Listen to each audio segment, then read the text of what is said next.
ओम नमो भगवते वासुदेवाय। ओम नमो भगवते वासुदेवाय। ओम नमो भगवते वासुदेवाय। ग्रंथराज श्रीमद् भागवतम की जय। चतुर्थ अध्याय तृतीय स्कंद पाठ करिबा। चतुर्थ अध्याय उद्धवंक ठारू विदाय नेई विदुरंकर मैत्रेयଙ୍କ निकटକୁ गमन। चतुर्थे बंधुक निधन शुणी विदुर आत्मज्ञान आसे उद्धव उपदेशे चलिले मैत्रेय पासे। उद्धव उवाच उद्धव कहे अश्रु मुखे से जदु वंश रात्रि मुखे बारुणी मध्य कले पान तेणु होइले हत ज्ञान। मर्म भेदन कटु वाक्ये कंदल कले एके एके मन हरिला मध्य दोष भोले होइले बुद्धि भ्रंश। रजनी मध्ये जदु बळे कंदल युद्धे नाश गले तक्षणे आत्ममाया गति विचारी प्रभु जदुपति मिलिले सरस्वती कूले बने अश्वत्थतरु मूले। स्वकूल नाश इच्छा करी द्वारका थिला बेले हरि मोते बोइले दया मने चलतु बदरिका बने। तक्षणे तार आज्ञा शुणी ता अभिप्राय मुहि जानी पदकमले थोई मन न करी तीर्थकु गमन। तार गमन पछे मुहि गली ताहार भाव बही से प्रिय पति नर हरि खोजन्ते ताकु अनुसरी। देखिली सरस्वती तीर्थे एकांत आसन सधीरे श्याम सुंदर तनु वर्ण प्रशांत अरुण लोचन। चतुर भुजे अस्त्र साजे पित्त वसन कटी बाजे दक्षिण पाद वाम जंगे बाल अश्वत्थ पृष्ठ भागे।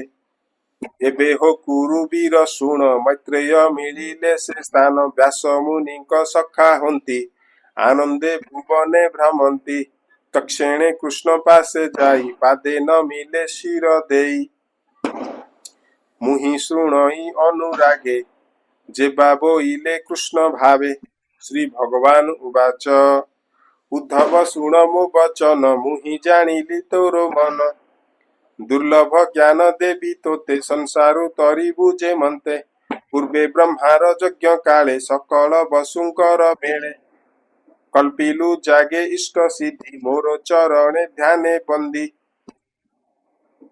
हे पूर्व जन्म सर्व सिद्धि जेणु मो अनुग्रह विधि तेणु लभिलु मते हेले निज भुवने जीवा बेले विषय रस भोग चिंती जे प्राणी स्वधर्मे छाड़ती भक्ति वैराग्य जार नाही से बाल भीव मोते काही। जे ज्ञान ब्रह्मार समीपे मुहि कहिली पद्म कल्पे परम ज्ञान मो महिमा के चिंती पारे आदि सीमा। एणु पंडिते मुनि जने दृढ़े विचारी अनुमाने ए भागवत धर्म चिंती ए भव जल कुतरी जानती। उद्धव उवाच से आदि पुरुष वचन शुणी आनंद मोर मन ता अनुग्रह प्रतीक्षणे कल्पिली ताहार स्मरणे। कृष्ण से हरे मोर देहि रोम पुलके अश्रु बही कर जुगल देई मुंडे कहिली गद गद तुंडे भोनाथ तोरो पद्म पादे जे प्राणी भजंती आनंदे ताहांकु सर्व पुरुषार्थ जे धर्म काम मोक्ष अर्थ। दुर्लभ नोहे लभिबारे निश्चय मोहर विचारे मोहर तेणे आशा नाही केवल तो पाद भजई। स्वभावे जन्म जार नाही कर्मर चेष्टा तार काही स्वभावे काल रूप तोरो ज्ञान विज्ञाने अगोचर। तोरो महिमा आत्मरति जोगिए न पारंती चिंती तू पुणी शत्रु भय पाई समुद्रे दुर्ग को भी आई। पलाई रहिलु आनंदे अनेक नारी गण मध्ये मंत्रणा अर्थे मोते राई आदरे समीपे बसाई। स्वभावे अकुंठित बुद्धि अखंड आत्मज्ञान निधि संशय बुद्धि हुए क्षीण देखिण तोरो आचरण सर्वज्ञ पण जार तही से किंपा मोते पचारई। एणु मो मन खेद पाई तो माया गहने भ्रमई जे आत्मज्ञान तू एकांते कहिलु ब्रह्मार अग्रते मु जेबे शुणिबार क्षम कह हे पुरुष उत्तम जे ज्ञान मार्गे तोते सेबी ए माया संसारु तरिबी हेमंत पचारन्ते मुहि से कृष्ण मोते दया बही आत्मार तत्व नित्य ज्ञान कहिले कमल लोचन से तीर्थ पाद जगन्नाथ मोहर भावे आराधित से हरि मुखु ज्ञान पाई ता पाद पद्मे शिर देई से देव देव भगवान ताहांकु करी प्रदक्षिण तार विरह आत्मा तुले तक्षणे अहिलिए स्थले तार विजोगे आरती ज्युते जीवी मु तार प्रिय स्थिते नामता बदरिकाश्रम जहिरे नर नारायण ए नर लोके शुभ अर्थे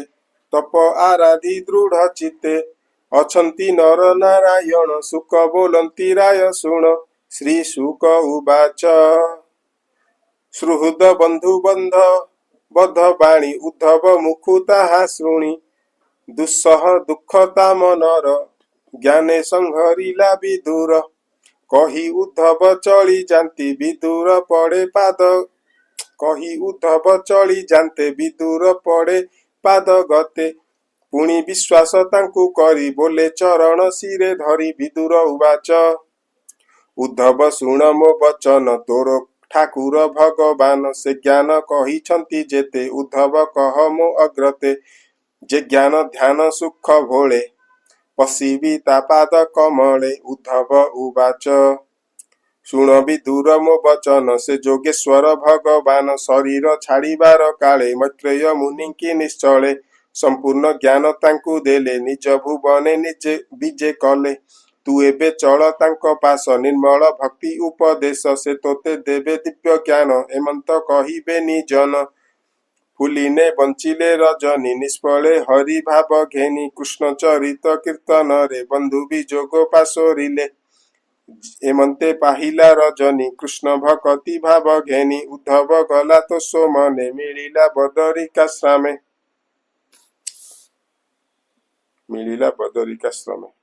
परीक्षा कहे सुके चाही भावे चरणे शिर देई राजा परीक्षित उवाच